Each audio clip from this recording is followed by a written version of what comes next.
नमस्कार, हम बौआकार अहाँ सब देख रहल छी मिथिला समाचार टीवी। आइ अहाँ सबके सामने हम एहन एकटा व्यक्तिके लऽ कऽ आबि गेल छी जे व्यक्तिके जो नाम कही तऽ अहाँ सब शायद चिन्हते हेबनि, ताहि दुआरे नामके बेसी जरूरत नहि छै, मैं बादमे हिनकासँ हम जरूर परिचय करब। तऽ चलू, ओ व्यक्ति छथि अमरनाथ मिश्र। अमरनाथ मिश्र लग हम किया एलहुँ एहिके जो बात कही तऽ हम आइ एलहुँ नहि, हम एहि दऽ कऽ जाइ छलहुँ तऽ देखा गेल मिथिला गृह उद्योग। तऽ मिथिला गृह उद्योग मने की छियै, तऽ एहि लऽ कऽ हम एहिठमन एलहुँ आ देखऽ लगलहुँ तऽ देखैत देखैत बहुत रङ्गके सामानसब हमरा एहिठमन भेट गेल। और अपन मिथिलामे जे सामानसब एहन चीजसब जे लुप्त होइ छलै सेहो चीजसब ओतऽ हमरा देखा गेल। तऽ एहन सब चीज देखलाके बाद हम कहलिए तऽ हिनकासँ बात किया नहि करी, ताहि दुआरे हम हिनका लग आयल छी। तऽ ई छथि अमरनाथ मिश्र। हिनकर जो उद्योग कही तऽ उद्योगके नाम छै मिथिला गृह उद्योग। तऽ मिथिला गृह उद्योगपर हम आबि गेल छी एखन, और हमरा सङ्गे अमरनाथ मिश्र छथि। तऽ अमरनाथ जीके पहिने हमसब स्वागत करिए, फेर हिनकासँ हमसब बातचीत करब। अमरनाथ जी, अपनेके बहुत बहुत स्वागत अछि मिथिला समाचार टीवी पर। जी नमस्कार, सब गोटे के नमस्कार। तऽ सबसँ पहिने अमरनाथ जी, अहाँके बहुत एहन श्रोता छथिन जिनका अहाँके तऽ परिचय बुझल छै, मगर बहुत श्रोता एहन छथिन जिनका अहाँके परिचय नहि बुझल छै, तऽ हुनका लेल एकटा अपन छोट सन परिचय दऽ दैतियै। जी, हमर नाम छी अमरनाथ मिश्र और हमर गाम अछि भटसिमैर, एकटा मधुबनी जिलामे गाम छै भटसिमैर, और ई राजनगर प्रखंडमे अबै छै। हमर पिताजीके नाम श्री बच्चा मिश्र छनि, और हम एखन जे छै से दिल्लीमे रहै छी। और दिल्लीमे जे छै से अहाँके मिथिला गृह उद्योगके संचालन कऽ रहल छी। एहिमे छै से मिथिलाके जे खान पानके वस्तु सब छै से सब छै। तऽ मिथिला गृह उद्योगके स्थापना कहिया भेलै? दरअसल मिथिला गृह उद्योगके स्थापना अहाँके 2014 में भेलै, और एकर जे शुरुआत भेलै ताहिके पाछू जे छै से हमर पिछला जे पृष्ठभूमि रहल अछि ओ अहाँके सेल्स मार्केटिंगसँ रहल अछि। तऽ सेल्स मार्केटिंगके आदमी कोनो ने कोनो कंपनीके रिप्रेजेंट करैत और बाजारमे भ्रमण करैत रहै छै। तऽ हम जे छै से देखलिए जे चाइनाके चाउमीन, ओकर बाद इडली डोसा भऽ गेल, की कहै छै बड़ा पाव छोटा पाव भऽ गेल, या फिर जे छै चाउमीन मोमोज भऽ गेलै, ई सब जे छै से चीज बाजारमे सौंसे भेटै छलैए। लेकिन अपना सबके जे मिथिलाके पारंपरिक खान पानके वस्तु होइ, चाहे ओ व्यंजन होइ, चाहे ओ अचार होइ, चाहे सत्तू होइ, चाहे चूड़ा होइ, ई सब पहिने नहि भेटै छलैए। तऽ कतहु ने कतहु हमरा दिमागमे रहै जे यदि हमरा कहियो अवसर भेटत तऽ हम एहन तरहक काजके छै से बाजार तक अनबाक लेल जरूर प्रयास करबै। और ई अवसर हमरा 2014 जे छै से भेटल, और हम जे छै से एकर नाम मिथिला गृह उद्योगके नामसँ राखि कऽ एहिमे छै मिथिलाके पारंपरिक खान पानके वस्तु और विविध तरहक अचार जे अपना सबके गाँवमे रौदमे सुखा कऽ बनैए, और ओहिमे छै से मुरब्बा सब सेहो अछि, खटमिट्ठी सेहो अछि, सत्तू सेहो अछि। तऽ एहि सबके जे छै से हम शुरुआत केलहुँ। तऽ मिथिला गृह उद्योग ई नाम क्या राखल गेलै? मिथिला गृह उद्योग छोड़ि कऽ किछु आओर नाम क्या नहि राखल गेलै एहिके? जरूर, ई बहुत बढ़िआँ प्रश्न अइ अहाँके। देखियौ, हमरा लोकनि जे छै से गामसँ जे छै से जखन एलहुँ तऽ हालांकि हमर व्यक्तिगत छलै जे हम अध्ययन अध्यापनके लेल आयल रही, लेकिन बहुत आदमी अपना समाजके छै से रोजगार प्राप्त करबाक लेल जे छै से गामसँ पलायन करै छथि, और ओ जे छै से कोनो ने कोनो कंपनीमे छै से काज करै छथि। अब कंपनी जे छै से अनेको छै, जकर नाम छै, कोनो कंपनीके नाम छै Tata company, Birla company, Dalmia company, Reliance company, और जे छै ई सब तऽ फेमस नाम भऽ गेल जे बहुत पैघ पैघ कंपनी सब छै। छोट छोट कंपनी जे छै से अहाँ जहन देखबै बाजारमे तऽ Gupta company, Goyal company, Agarwal company, Garhwal company, बहुत रास जे छै से कंपनी छै। तऽ कतहु ने कतहु हमरा भेल जहन एतेक नाम छै तऽ एकटा मिथिला गृह उद्योग होय ताहिमे की हर्जा। तऽ हमरा कतहु ने कतहु जे छै से एहि बातके जे छै से मोनमे आबि गेल जे हम जे छै से जे काज करब, एक तऽ जे छै से मिथिलाके पारंपरिक खान पानसँ ई जे छै से सम्बन्धित छै, तऽ एकर नाम जे छै से सेहो मिथिला गृह उद्योग राखब, जे आगू चलि कऽ कदाचित जे छै से यदि मिथिलाके नाम जे छै से आगू बढ़तै तऽ निश्चित रूपसँ हमरा नीक लागत, हमरा जतेक समाजके आदमी छथि सबके नीक लगतनि, आ एकटा मिथिला नामके कंपनी सेहो हेतै। तो चलू बहुते नीक ई गप कहलाई जे एकटा मिथिला नाम के एक कंपनी हेतै ताहि दुआरे एहिके नाम मिथिला गृह उद्योग राखल गेल। तऽ अमरनाथ जी हम आप पूछऽ चाहब कि मिथिला गृह उद्योग में की सामान छै?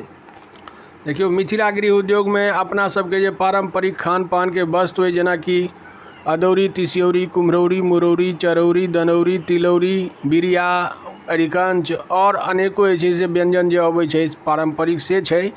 ओकर अलावा जे छै विविध तरहक अचार है जे अपना सबके गाँव में रौद में सुखा कऽ दादी नानी काकी सब बनबै छलखिन हैं, वएह पद्धतिसँ एहिमे अचार बनैया। एहिमे 18-19 तरहक अचार अछि। आम, अमरा, कटहर, करौना, नेबो, मिरचाइ, करैला, हरैद, अदरक, लहसुन, तऽ विविध तरहक अचार जे छै से एहिमे उपलब्ध अछि। और एकर संगे मुरब्बा सब सेहो अछि, जेना कि धातरी के मुरब्बा भऽ गेल, आंवला के मुरब्बा, सेब के मुरब्बा, बेल के मुरब्बा और तेतरि के खटमिट्ठी, सत्तू भऽ गेल। ई सब जे छै से अहाँके सामान साउथो में अहाँके अनेक तरहक सत्तू, एकटा तऽ जौ के सत्तू सेहो अछि, चना के सत्तू सेहो अछि। तऽ ई सब सामान जे छै एहिठाम उपलब्ध अछि। तो बहुते रंग के सामान छै एहिठमन। टोटल जे छै 47 से 48 रंग के मिथिला गृह उद्योग में सामान छै। आ जे सामान खास कऽ कऽ अपन मिथिला के माटि पानि पर जे बनैया ओ सामान छै, जे कहू तऽ आइ के डेट में एकटा देखल जाए तो लुप्त भल जा रहल छै। कियाकि हम अहाँ जे छै नया जनरेशन ओ गाँव में रहै नहि छियै, गाम में नहि रहै छियै तऽ ओ सामान तऽ भेटनाइ मुश्किल भऽ जाइ छै। तऽ ओहन स्थिति छै, तऽ ओहन समय में मिथिला गृह उद्योग पर अहाँके सबटा सामान गाम के जे छै अहाँके भेट जायत। तऽ मिथिला गृह उद्योग में 47 रंग के टोटल सामान छै, अहाँ सब ओतऽ से लऽ सकै छी। चलू तऽ हम हिनका से अहाँके एना जो किनको लेबाक हेतै तऽ ओ केना लऽ सकै छथिन अपना से? जी, तऽ ई जे अपन वस्तु सब अइ वो अहाँके एक तऽ जे छै से अमेजॉन एकटा प्लेटफॉर्म छै, जे की कहै छै अहाँके डिजिटल मीडिया युग में जे छै से अहाँके ओकरा ऑनलाइन जे छै से मार्केट छै। तऽ एकटा अमेजॉन के जे छै से ताहि पर में उपलब्ध सेहो अछि। एकटा फ्लिपकार्ट छै तहू पर में उपलब्ध अछि। और फेसबुक के माध्यमसँ, व्हाट्सएप के माध्यमसँ जे हमरासँ सम्पर्क करता हुनका जे छै से सामान हम कोरियर के माध्यमसँ हुनका घर तक जे छै से पहुँचाबै के व्यवस्था रखने छी। और अपना जे छै से पूरे भारतवर्षसँ अनेको शहरसँ जे छै से हमरा लग में ऑर्डर अबैया, ओकरा जे छै से हम कोरियर के माध्यमसँ हुनका घर तक पहुँचवा दै छियनि। और एकर जे छै से अहाँके रिस्पॉन्सो बढ़िया, हमरा बहुत एहन आदमी ग्राहक सब कहै छै जे मिथिला गृह उद्योग के जतेक वस्तु अछि से सबटा नीक अछि। और एकर बढ़िया प्रतिक्रिया हमरा भेटैया, एप्रिसिएशन हमरा भेटैया। तऽ एहि तरह जे छै से हुनका उपलब्ध करै छियनि। दोसर हमर मोबाइल नंबर जे छै से छै अहाँके मिथिला गृह उद्योग के मोबाइल नंबर 9811057961, मतलब 98 157 और 961। तऽ एहि नंबर पर में जे छै से अहाँ व्हाट्सअप कऽ सकै छी, हमरा सँ फोन पर में डायरेक्ट बात कऽ सकै छी। और जिनका जे चीज के जरूरत हेतनि ओ जे वस्तु जे छै से उपलब्ध जतेक वस्तु रहतै तकर जानकारी दै तऽ हुनका जे छै से ओ सामान कोरियर के माध्यमसँ हुनका लग तक पहुँचा पहुँचबा देबनि। तऽ हिनकर नंबर जे छै कहि देलथि है मिथिला गृह उद्योग के नंबर ये। एना जो छै मिथिला गृह उद्योग के नंबर जे छै स्क्रीन पर अहाँ सबके सेहो भेट जायत। और जिनका किनको मिथिला गृह उद्योग के कोनो भी सामान लेबाक है तो हुनकर ई नंबर रहतनि, जे हम अहाँके अपन डिस्क्रिप्शन बॉक्स में एना सेहो दऽ देब। डिस्प्ले पर अहाँ सबके नंबर देखाइत हैत, अहाँ सब ओहिपर कॉल कऽ सकै छियै आ सामान सबटा लऽ सकै छियै। तऽ आब हमसब बहुते देर बात करैत भऽ गेलै, तऽ आब हमसब अंतिम में चलै छी। और अंतिम में हम पूछऽ चाहब जे नया जे युवा छै या नया जे पीढ़ी छै ओकरा एहि धंधा या एहि उद्योग जे करऽ चाहै छथिन तऽ हुनका एहिमे केहन भविष्य देखा रहल अछि अपनेके? देखियौ, जे अपना समाजक जे नव तूर के बच्चा सब छथि, नवयुवक सब छथि, हुनका सबके हम कहबनि जे प्राइवेट नौकरी करै लए जे अपना गामसँ पलायन करै छी, दूर दूर जे छै से चलि जाइ छी और ओहिठाम जे छै से अहाँके ओहिठामका रहब मजबूरन अहाँके ओहिठामका रहि कऽ रहऽ पड़ैया और ओहिठाम रहि कऽ रहि जाइ छी, ओतैके बनि कऽ रहि जाइ छी। तऽ से हमर आग्रह अइ जे मिथिला गृह उद्योग में अहाँ जब देखल जाए तऽ एक तरफ तऽ अहाँ देखबै जे अचार और मुरब्बा चटनी छै, दोसर तरफ जे छै से अहाँके सत्तू छै, मड़ुआ के आटा छै, अनेको तरहक जे छै से चिक्कस जे होइ छै, आटा जे होइ छै से ओहिपर मे काज कयल जा सकै छै। एकटा अहाँ देखियौ जे पारंपरिक व्यंजन के लऽ कऽ यदि अहाँ चलै छी तऽ अदौरी, तिसियौरी, कुम्हरौरी, मुरौरी, चरौरी, दनौरी, तिलौरी, मतलब जे छै अरिकंच, बिरिया, ई सब बहुत सामान जे छै, सुखौंत नाना तरहक जे छै से सब हरियरका सब्जीके सुखौंत बना कऽ बनायल जा सकैए। ओकर बाद यदि देखिए तऽ पेंटिंगवला क्षेत्रमे तऽ बहुत आदमी कहियो कऽ रहल छथि मिथिला पेंटिंगके। और कुटीर उद्योगमे अहाँ जनेऊ सब देखियौ, अहाँके जे छै से सेहो अहाँके जे छै से एकटा जे छै उद्योग बनि सकै छै, आ कतेक आदमी एहिमे कइयो रहल छथि। तऽ एहि सब तरहक जे काज करता और ओ जे छै से निश्चित रूपसँ छै भविष्यमे आगू बढ़ता, और एहिमे संभावना खूब छै। इएह छै जे अहाँके लगन और मेहनत जे छै से तत्परतासँ अहाँके करऽ पड़त, लगनशील रहि कऽ काज करऽ पड़त। यदि अहाँ मेहनत नहीं करबै, लगनसँ काज नहीं करबै, तखन जे छै से अहाँके आगू बढ़ैमे दिक्कत हैत। यदि लगन और मेहनतसँ अहाँ एहि तरहक कोनो काज करबै तऽ निश्चित रूपसँ जे छै से आगू बढ़बै, और अबैवला जे जेनरेशन छै तकरा सबके प्रेरणा सेहो बनबै अहाँ।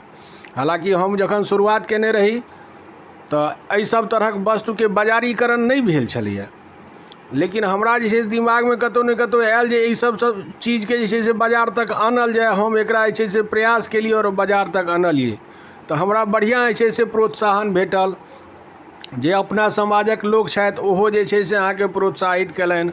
आब जे छै से दोसर दोसर समाजके लोकसब जे छै सेहो मिथिलागिरी उद्योगके खास कऽ अचार जे छै से अहाँके 17-18टा वेराइटी छै, तऽ अचार, मुरब्बा, चटनी, सत्तू, ई सब जे छै आन समाजके, आन संस्कृतिके, जे आन प्रदेशके लोकसब छथि सेहो सब आब जे छै से मिथिलागिरी उद्योगके वस्तु मंगबै छथि, कीनै छथि, और ओ जे छै से ओकरा उपयोग करै छथि।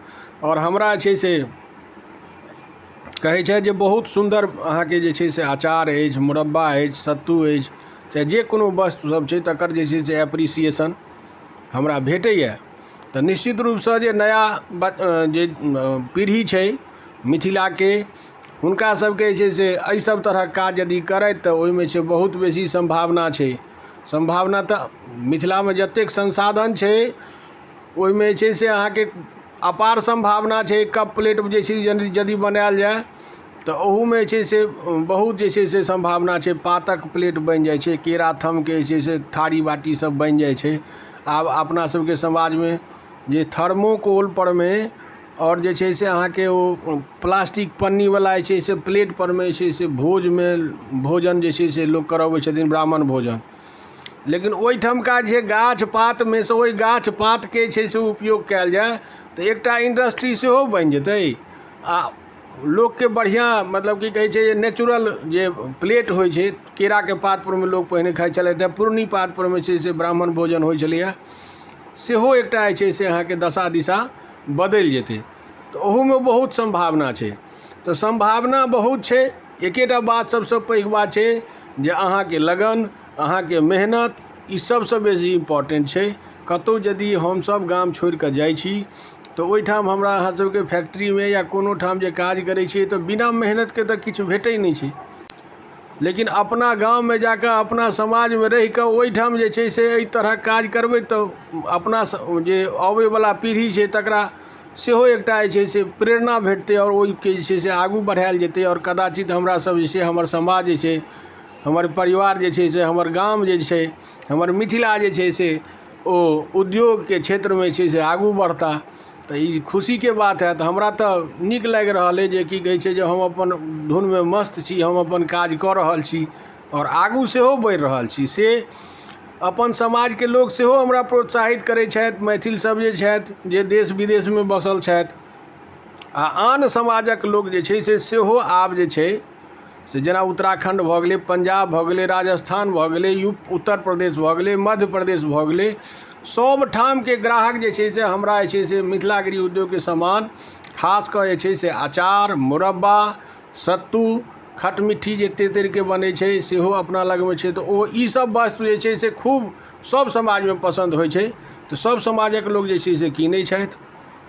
तऽ बहुत बढ़िआँ संभावना छै अपन समाजके रोजगार के लेल और जे छै नवका जे नौजवान सब छै तिनका सबके लेल जे छै से बहुत बेसी संभावना छै।